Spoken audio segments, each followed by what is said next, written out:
Okay, thank you. I'm going to just do this as part of my talk. So my talk will be from quantum in pictures to quantum AI, and I'm going to show how some childish-looking stuff actually leads to cutting-edge AI stuff. Uh, so myself, I'm chief scientist at Quantinuum. I'm also an emeritus fellow at Wilson College, University of Oxford, and I'm a distinguished visiting research chair, Perimeter Institute for Theoretical Physics in Canada. In Canada, of course, in Waterloo. So how did I get there? So for a long time, I was a professor at Oxford University. I was a professor of quantum foundation, so I was doing very foundational stuff, and I'll be talking about that. And we had a very big multidisciplinary group there, around 50 people at some point. And then I left the university, and then I became chief scientist at what was then called Cambridge Quantum, which you may have heard about, but it kind of doesn't exist anymore, because at some point in 2021, it merged with part of Honeywell. Honeywell, the big company, it merged with the part of Honeywell that was actually building quantum computers. That part split off from Honeywell, and we together formed Quantinuum, and I'm now chief scientist from this joint venture. I've got myself also a big team at Oxford. So these people, so it's a very recent team. A lot of people actually came over from my old group.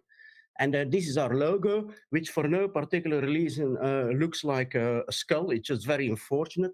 It's supposed to be a C and an I, and the C stands for compositional, and the I for intelligence. So compositional intelligence as opposed to artificial intelligence. And it also looks like a Q, of course. Okay, so I'm going to start very long ago in history about the language of quantum and where it came from. So this is John von Neumann. John von Neumann, as you may or may not know, is the father of the quantum mechanical formalism, as everybody now still uses for a very long time. He came up with a book in 1932 in which he put that formalism forward. He had been working on that for many years. And then something really weird happened, something you wouldn't see much in science, but John von Neumann was very smart and very brave. And he said the following: I would like to make a confession which may seem immoral.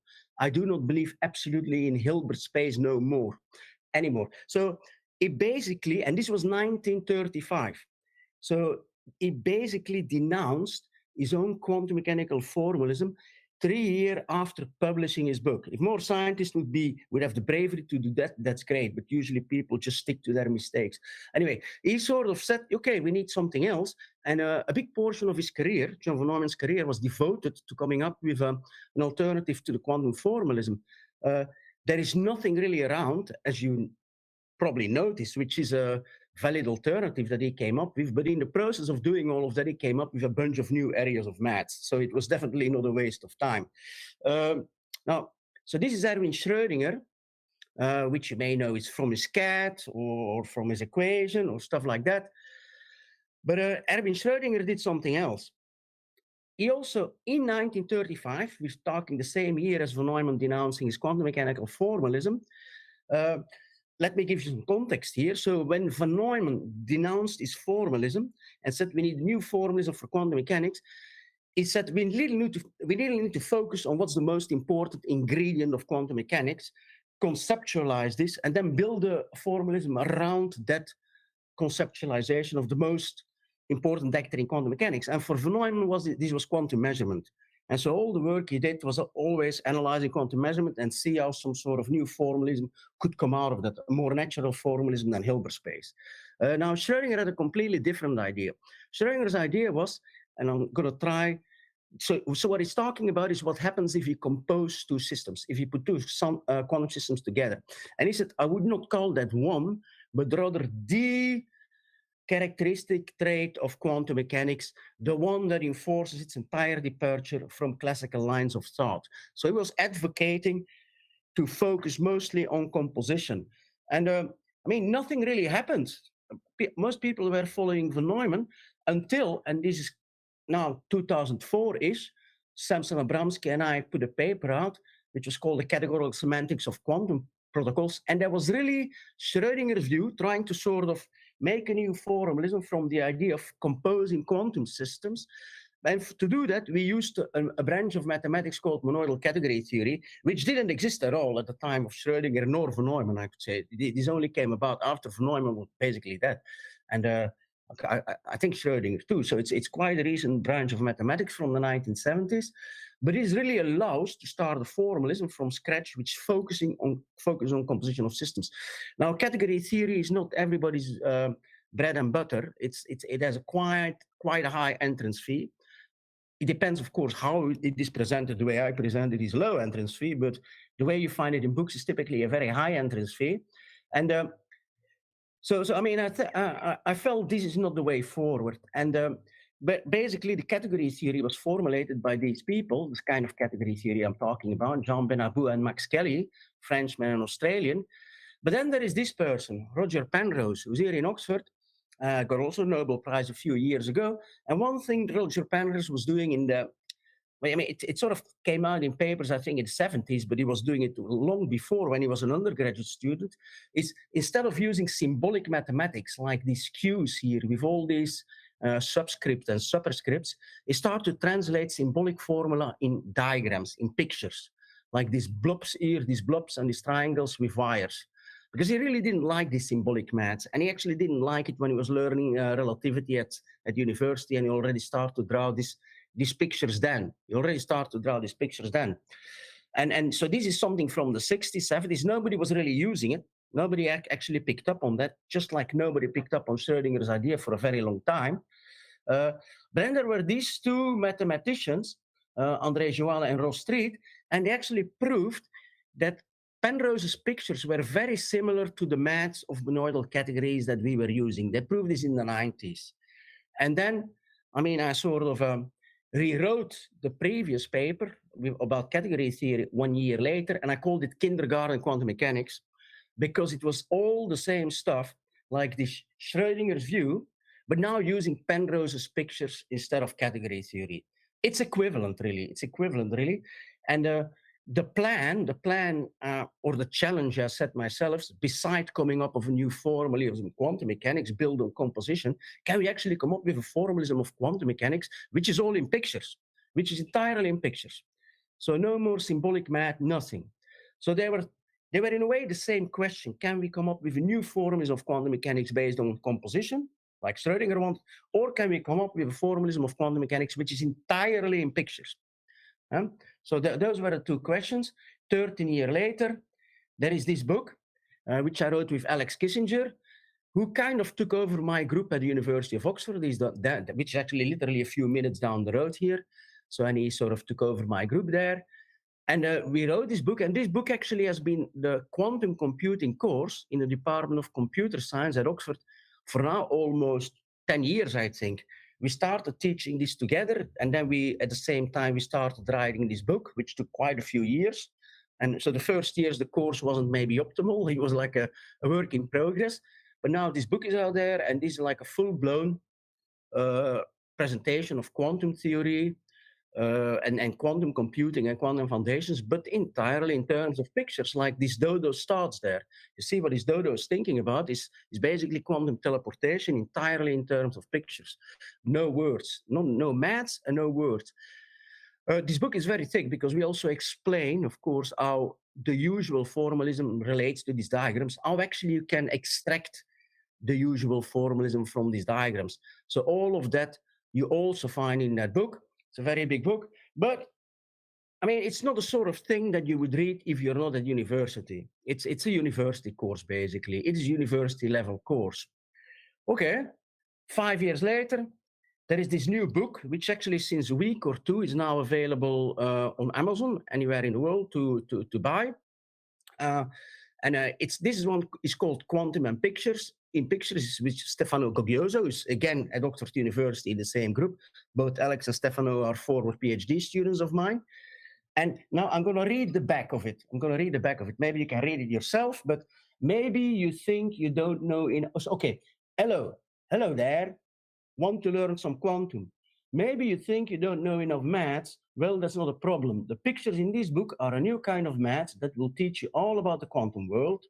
From quantum teleportation to the most recent developments in quantum computing, it's all inside. We even cover quantum non-locality, for which the 2022 Nobel Prize was awarded. And all of that is done with not so scary spiders. We'll see later what that is. Whether you are young or not a young amateur or a specialist, this book is for you. So this book is for everybody. This book is clearly for everybody. And I'll tell you a little bit about it and what's inside of it. And you can have a look at yourself. You can buy it, of course. It's not too expensive. And of course, like a lot of young people now, they don't read books anymore. We are aware of that. So we have been filming the entire book in my office. This is in my office, the other side, not the side you see. It's the other side of my office where there's also a blackboard. And so we've been giving lectures on the entire book. And probably in 1 or 2 weeks, we will start uploading them on YouTube. So you can actually see the whole thing in terms of video rather than in terms of reading a book if you want to. Okay. So let me go a little bit through the stuff, but very briefly, you find in that book. What you find in that book is like that that a certain kind of mathematics can be done just with the concept of a wire and the concept of a box. You should think of these wires as a place where particles live. This could be electricity particles. This could be water particles. This could be food particles, if you want to. This could be food, like channeling food to somewhere. And then you got these boxes. And these boxes are something which acts on whatever particles lives in the wires. So if this electricity, this could be a transformer from AC to DC or something like that. If this is a food, this could basically be a cooking process. I mean, this could also be quantum particles coming in and classical coming out, and then the box could be a quantum measurement, for example, or a unitary, a quantum evolution, if you know what that is. So, but basically, this is all the language we're going to use, wires and boxes. And then you can plug these boxes together into what we technically call a diagram. And so yeah, so you can make from simple things, you can make more complicated thing. And that's actually what people call compositionality. So, and this becomes actually a field of mathematics. And I mean, I'm not going to go in detail here, but I'll just tell you, this is in fact a two-dimensional generalization of Dirac notation, in case you know what Dirac notation is. So it's not too unfamiliar.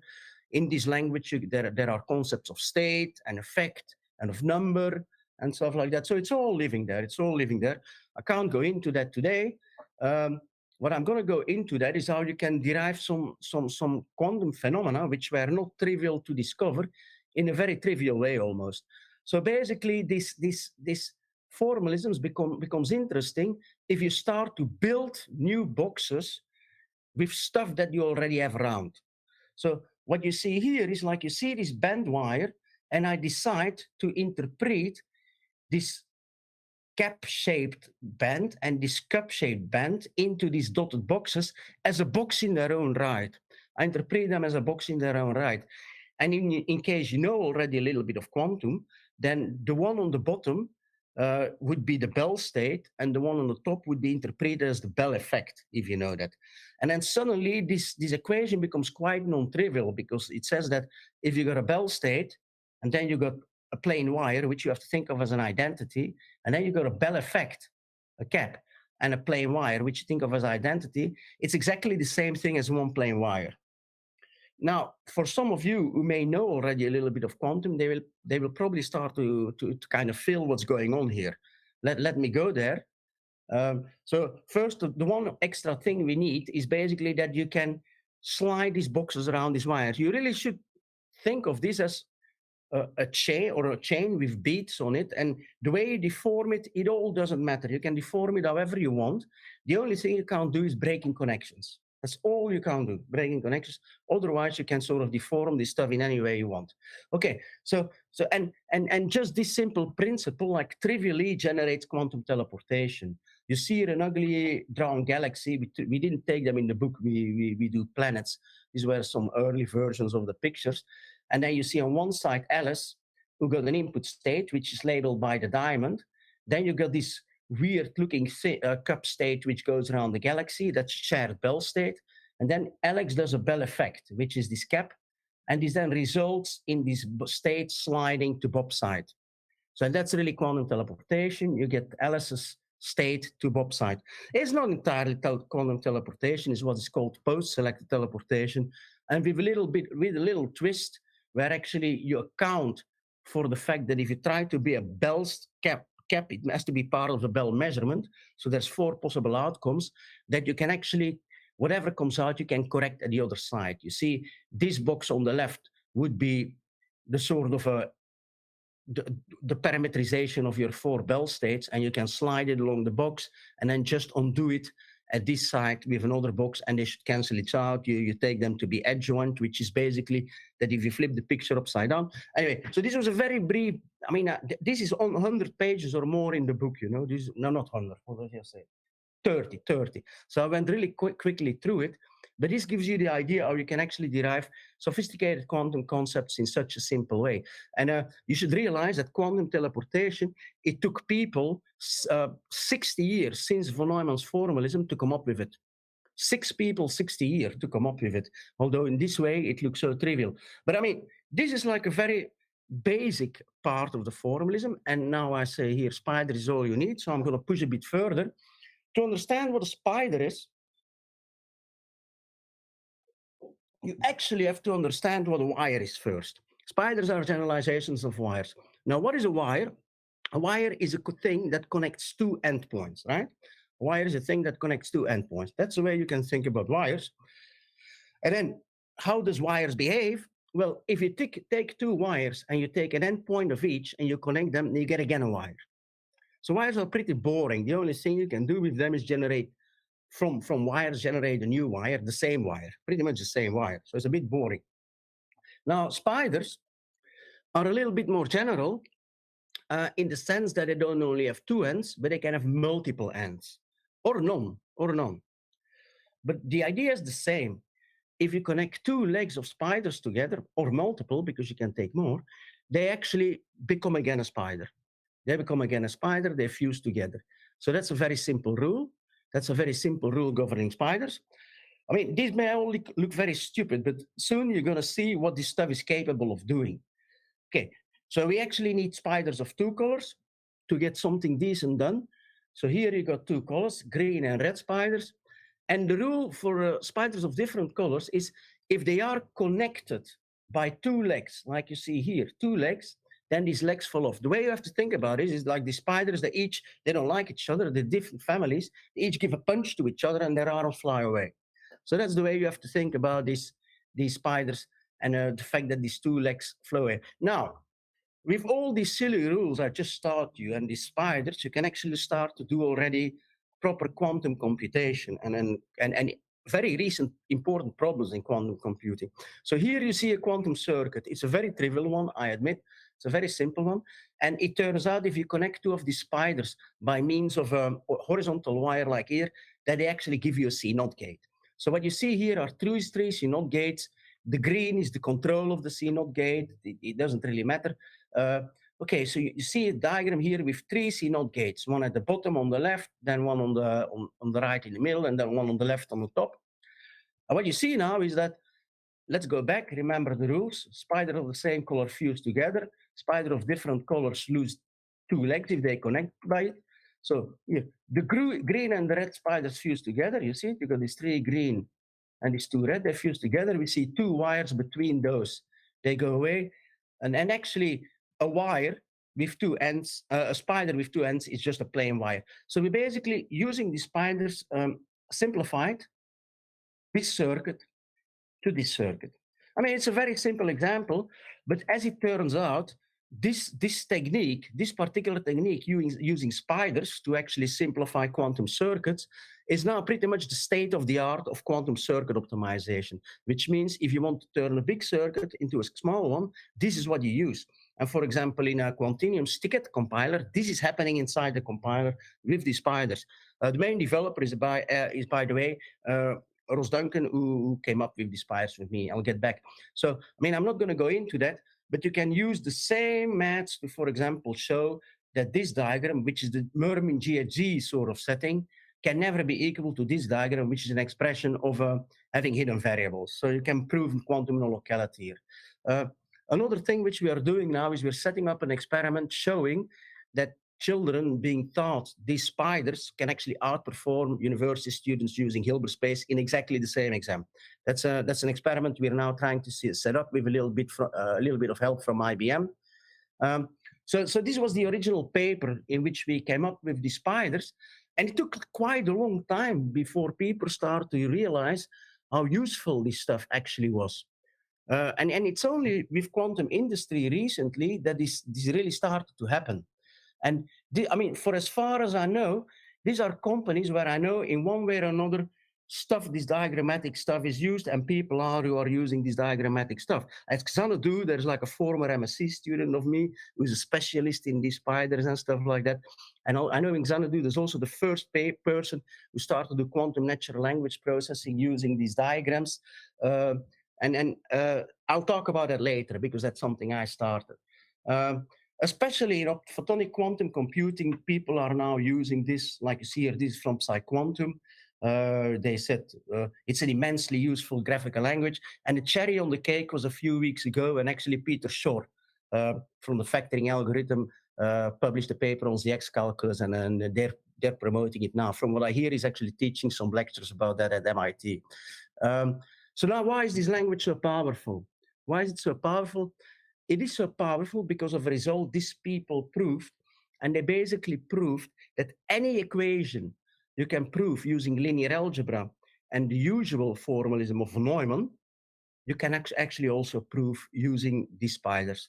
So it's pretty much equivalent to the von Neumann's formalism. So to some extent, this is what von Neumann wanted, an alternative to his Hilbert space formalism.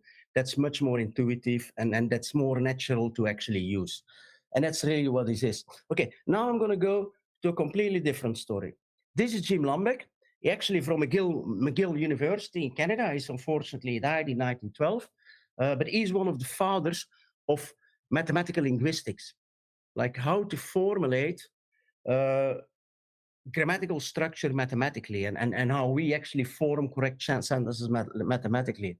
So back in Montreal in 2005, I was talking about quantum teleportations in diagrams in a seminar where he was in the audience, and I said, "Hello, I present to you quantum teleportation with these pictures." And then Jim said, "Bob, this is grammar. Bob, this is grammar." I say, "No, Jim, this is a quantum physics. This is quantum teleportation." "No, Bob, this is grammar." And Jim was right. Jim was right. As it turns out, the sort of formalisms he had developed more. But one of them, actually the last one he developed, was exactly the same mathematical structure, if you think in terms of category theory, as these pictures of teleportation. So you could actually use these pictures of teleportation to describe what grammatical correctness of sentences is. I'll give you a hint about that later. I mean, at the time, I didn't care about it when he was saying it because I was still developing all this categorical quantum mechanics. I was just starting. Then a few years later at Oxford University, I had some colleagues. So one was Marnusha Zadeh, who you see here, and she knew all this Lambeck stuff. I didn't even know it. This mathematics of grammar. It's just a piece of algebra like you see here. I'm not going to go into it because there's no time. You can read about this in papers I wrote, but it doesn't matter. The main thing is that grammatical correctness of a bunch of words can be calculated or modeled by using like these cup-shaped wires and these plate-shaped wires here. Basically, this little diagram is the representation of a calculation that a subject and then a transitive verb and an object forms a correct sentence. You can represent this by this bit of diagram here. That's actually what Jim Lambeck realized. So this is Steve Clark. He's now the head of AI at Quantinuum. And at the time, he was also at Oxford, and he started to study vector embeddings. Vector embeddings is what ChatGPT and all these big language models use. They represent words as vectors. And he started to study this. This was before deep learning. So he was mainly still an academic discipline at the time. And so he was studying this. And then an academic question that people had at the time is, how can you combine these two? How you can combine these mathematics of grammar on the one hand and mathematics of meaning as vectors? Nobody really knew how to do that. But we as people, we of course know how to do this. If we hear a sentence, we never heard it before, but we know the meaning of the words and it's grammatically correct, then we understand the meaning of a sentence. We conceive what the person is trying to say us. So what is the maths to formulate that? It was an open question, but the answer was already given. The answer was given by Jim Lambeck, because we know that the new quantum formalism in diagrams we had was able to accommodate grammatical structure because of these cups and these caps, like in teleportation. And of course, what flows in the wires are supposed to be quantum systems, so you represent them by vectors. The vectors are flowing in the wires. So this allowed us to actually combine meanings of vectors into meaning of a sentence. This is kind of how it looked. I'm turning my diagrams upside down, and the reason is that in English, we read text from top to bottom. So what you see here, Alice, hates Bob, are actually meanings of words. You have to think of them as meanings of words. And what you see at the bottom is this little diagram I showed you earlier, which showed grammatical correctness. The way you should think about it is Alice is kind of teleported into AIDS, Bob is kind of teleported into AIDS, and then within AIDS, they interact to produce the meaning of a sentence. It's very natural if you think about it. We did a lot of experiments with this, with real world data and stuff like that, and it worked enormously well. So on top, you got the meanings of words, and on the bottom, you got the meaning of the grammatical structure.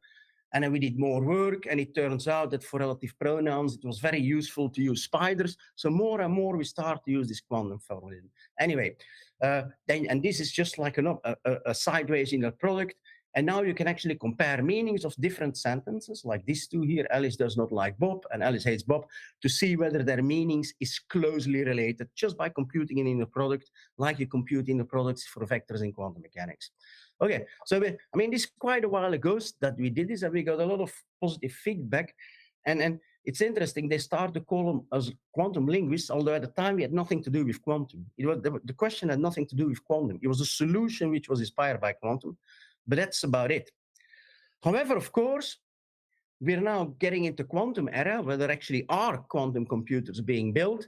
And this is Richard Feynman, and he said, well, if you got something which uses a quantum mechanical formula, he says, is quantum mechanics. But what we had was a theory of language that used the quantum mechanical formalism. So it naturally also wanted to live on a quantum computer. So what did we do? So the first people to look at it was Will Zhang, at the time my PhD student, then moving to Rigetti, and myself. And we actually saw that not only does this model wants to live on a quantum computer, but you actually get quantum advantage for a lot of natural language processing tasks if you would do it on a quantum computer. There wasn't this is 2016, there really wasn't anything yet. Okay, we go further, this is 2020, and we actually were able to do some naive question answering on a quantum computer at a time, like an IBM machine. It was very small scale, but we actually did it. This was under the umbrella of Cambridge Quantum already. And then we did it bigger. We started to do like serious size experiments with, say, 100 sentences. And then the next thing we do, and you can read it here in Forbes, Cambridge Quantum makes quantum natural language processing a reality. And then they're talking about like a quantum natural language processing toolkit, because now you can do it. You can do quantum natural language processing, not so much later, because we've got this software, Lambeck. You remember Jim Lambeck, who told me that when I was presenting teleportation, that it was actually grammar. So we named it after him, but with a Q instead of a K at the end. So Lambeck is a piece of software you can just download now. It's very well documented, and it enables you yourself to do quantum natural language processing on whatever quantum computer is available to you, or on a simulator, or whatever. You can do yourself what we have been doing and developing over the past couple of years and continue to develop. And then you can do it even bigger, like these people did. There are two researchers at the IBM, and they actually made their experiments even bigger. Or you can start doing language generating, like this team from IBM did. They also used Lambeck and our tools to actually start generating language. So this field is really quickly developing. And it's not just us who's doing it now. Lots and lots of people are starting to do quantum natural language processing using some of our softwares. And we encourage everybody to do that. In fact, that particular team here if you want to read more about this, they wrote a very nice blog post, an introduction to quantum natural language processing, where they talk about our work and their work. And in fact, one of the things they cover is another paper of ours, and it's called, which is about a quantum natural language processing approach to musical intelligence. Musical intelligence. So we basically used all our machinery to analyze language, natural spoken language, to do music, because as it turns out, there are also grammars for music, and we just substitute the linguistic grammar with a musical grammar. We have software which you can download too. It's called Quantinuum. Uh, and we did some generation, actually, a little bit before the IBM people. We ourselves did some generation.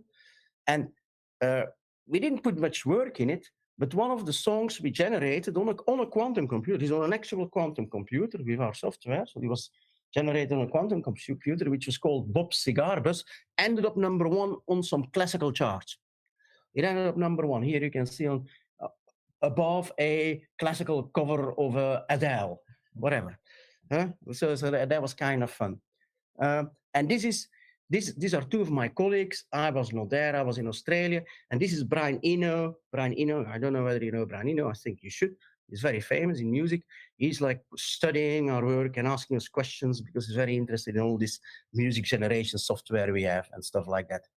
Anyway, I think I'm close to losing time, but I'm just going to quickly go through a cartoon which says what's happening inside Lambic. So this was our representation of a sentence. You can then just do some manipulation with spiders, blah, blah, blah. I'm not going to go in details, blah, blah, blah, blah, blah.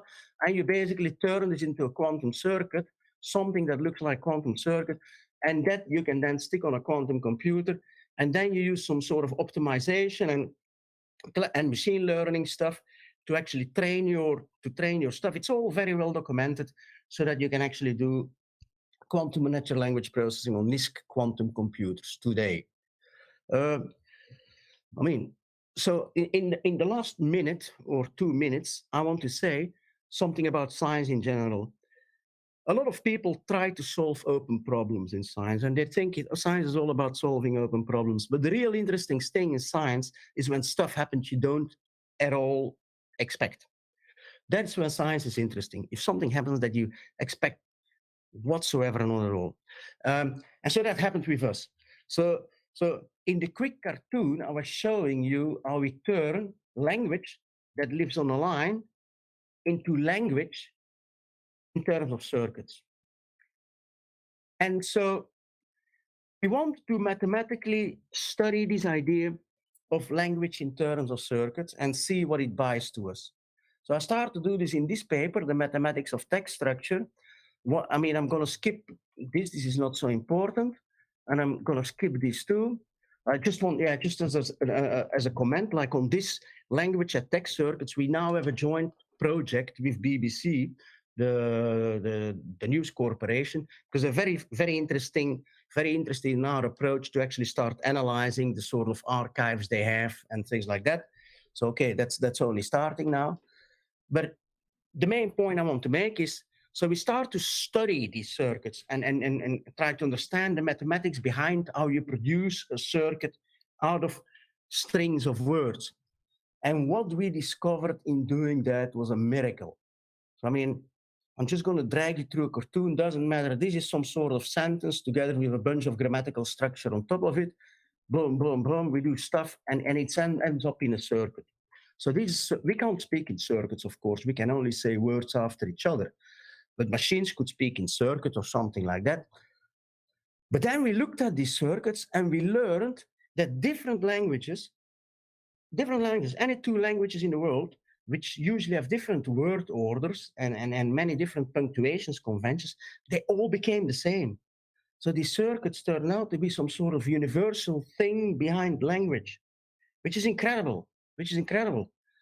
And then we also discovered that if you take completely different ways of writing, maybe many short sentences or a few long sentences with lots of relative pronouns, in the circuits, they all became the same. So by trying to put language on quantum computers as circuits, we actually came up with a new theory about language, which is some sort of which is neutral to the language, specific language you speak, or the specific style you want to speak. It really catches the true meaning of what you're saying and simplifies it a lot. Uh, right. I mean, I'm not going to make too many comments. So basically, the reason is we as humans, we can think in parallel, but we can't speak in parallel. But the natural habitat of language is really two-dimensionality. And that if you improvise music like we are doing here, you know that you can listen to many instruments at a time, but it's also very difficult to play them together. But definitely speaking few words at the same time, that's difficult. Anyway, uh, I'm going to stop here. I'm going to skip this slide. I'm just going to say, I'm going to go back to the book. If you want to have a preview of what you would find in this book, Quantum in Pictures, you can watch this IFL Science interview, which is available on YouTube. And they show actually what's inside and many of the pages, and they give very nice explanations on what's inside. And in case you didn't know, IFL Science used to be called I, and then a word I'm not supposed to say because they would actually do beep. Love Science. That's what it's the abbreviation for. They were on 10 years ago. That's how they were called. But then they became big and they sort of censor themselves. And if you want to follow more things which we are doing and stuff like that, you can actually follow me on Twitter. So name is just my surname, and I post all the stuff which I have to say typically there. And let me end with this one. Thank you so much, Bob. It was exciting to hear your talk and seeing the diagrams. I particularly enjoyed it. And for everybody attending here, there's a lot of people excited, asking questions in the chat and seeing. I think we enjoy a talk when you can see the pictures as well, right? Not only seeing the text, but kind of seeing the story. I enjoyed that very much. Seeing the story of how everything was developed and going from the pictures and the spiders into learning that this ZX calculus, which I had heard about, but it takes some time to make the connection. Oh, actually, this is really useful, really important at the moment, and maybe not so difficult. So at least that's my impression for now. Kids can do it. Kids can do it. Kids can do it. If kids can do it. A lot of parents have told me they're reading the thing with their kids, sometimes 12-year-olds, and they can follow. So all these people who say the X calculus too difficult, well, they should go back to school, I think, like secondary school. Yeah, so definitely a motivation to try it out ourselves. I also noted that you had several references to music, right? So tell us more about that. I know that you're passionate about music, and how come you became a scientist and not a musician? Oh, that's an interesting story. So I actually went to do a PhD with as the main reason to support my music career. So I knew if I could get a PhD scholarship, like, I mean, in different countries is a different story. Like I was in Belgium. In Belgium, you got a decent salary when you were doing a PhD for 4 years. And I just went through the shop with my entire PhD funding for 4 years, and I bought a music studio. That was my funding. Wow. And I can tell you. I mean, we played a lot. I mean, and we did a lot of music during these years, but we didn't become successful. And incidentally, the music we did then, during my PhD I made then, will come out next Friday officially with a record label, like 30 years later or something like that, together with some new music I've been making. So I've got a few albums coming out next Friday. That's exciting. Follow me on Twitter. Follow me on Twitter. But then, of course, we had #1 success on the charts already with a quantum computer. Yeah, like who would have known? But I have heard of several people where the science and the music is kind of connected in the same part of the brain. So maybe it all makes sense. And what is your Twitter handle so that people can check it out? Oh, it's on the slide. Oh, okay. Here we can see it. We can see it here on the slide right now. So definitely follow Bob and check out his album when it's released. Yeah. We are actually working with this composer, Eduardo Miranda. That's who we did the quantum music with, and it's one of his main activities now, and we continue to do that. I'm supervising quite a few MSc theses in the subject. So it's an interesting thing, and the development of the sort of language theory which you are doing goes hand in hand with the development of the music theory. So and it's inspiring, and it's inspiring to do it. So it's a very useful activity. It's not some, yeah. So I mean, the other music I make is more underground stuff. I also I want to mean, it's know both. about the studio that you have set up in your office. Can you show us your blackboard, the one you have behind you, and the other one? Great. So I've got a music studio at home, and I've got a music studio here in the basement in my office. And Oh, the interest, yeah. So the interesting thing is we got the one in the basement we got because at some point Quantinuum gave a few team bonuses for important work that had been done with the company, and we got one for the development of Lambeck. And then some other of the other teams who got a bonus, they went to some holiday, to wherever, I don't know, to Ibiza or something, all to Ibiza. And I spoke to my people, we're not going to go on holiday, no? Nah. We're going to build a music studio in the basement? Yeah. So that happened. I mean, I can't show you because it's 5 floors down here, but yeah. I mean, what do I do have? Here are some skeletons on my couch, if you can see them. See my skeletons on the couch? yes, we can see them. Okay, and you see the blackboard, some more blackboards you got, and snakes on the table and stuff like that. Yeah. So this is my office, but a few floors down, you basically got a music studio. And during COVID, I was giving most of my talks from my music studio. If you go back to a few of my old talks from during that period, you'll see all that stuff too, and a lot more skeletons, by the way. Well, that sounds really fun, like a really cool place to work. And everybody, you're very lucky to be able to see this firsthand, get a sneak peek into Bob's office and see all of the skeletons and the snakes and the blackbirds as well. So now we're going to go on with some questions from the audience. Make sure to keep asking your questions because we will have a giveaway. We will have a giveaway after we're finished with the questions. So if you have been active asking questions, you may win an Amazon gift card. So our first question from Quanta Corn asks, what are some of the practical applications of using the DiscoCAT model for quantum computing, and how do these applications differ from other approaches? Wait, so just to clarify, is it specifically about DiscoCAT, or is it more general about the diagrammatic language and the X calculus and these things? Because it would be rather the latter. That's my guess. They specifically asked DiscoCAT, but if the person who asked can clarify. Okay, I'll answer. So DiscoCAT specifically is a model about natural language. It's a way to combine meaning and structure in natural language. And initially the stuff we were doing was basically comparing meanings of sentences and maybe trying to do sentimental analysis, some naive question answering, typical traditional NLP things.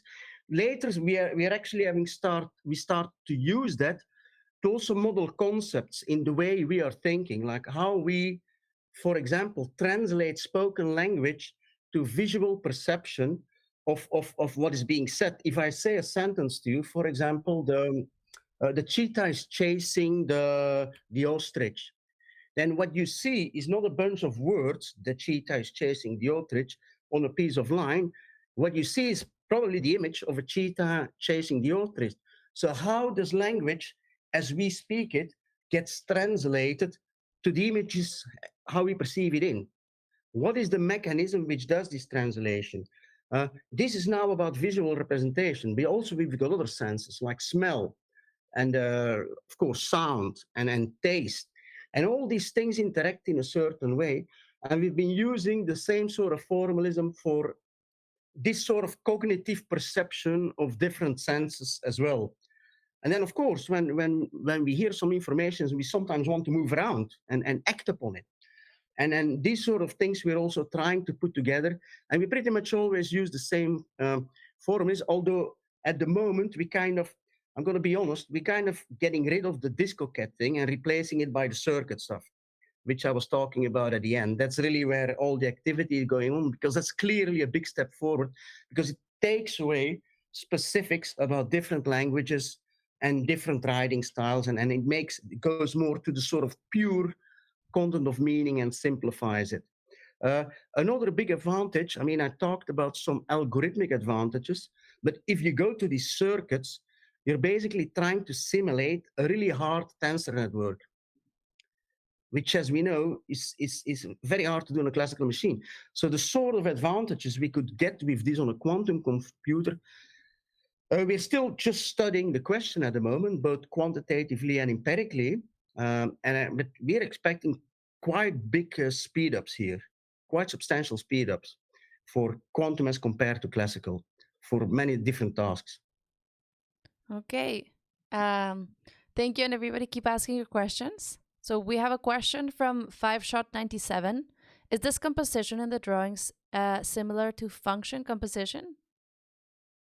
I mean, function composition is one very basic instance of it. You're right. So that so in so category theory was really started as a field to not say, let's not think just about a set, let's not think about a vector space, let's think about the functions between sets, let's think about the linear maps between vector spaces, and rather than what the maps are, let's start composing them and see what is the structure of the composition, like how, and trying to formulate all of that gives you exactly what is a category.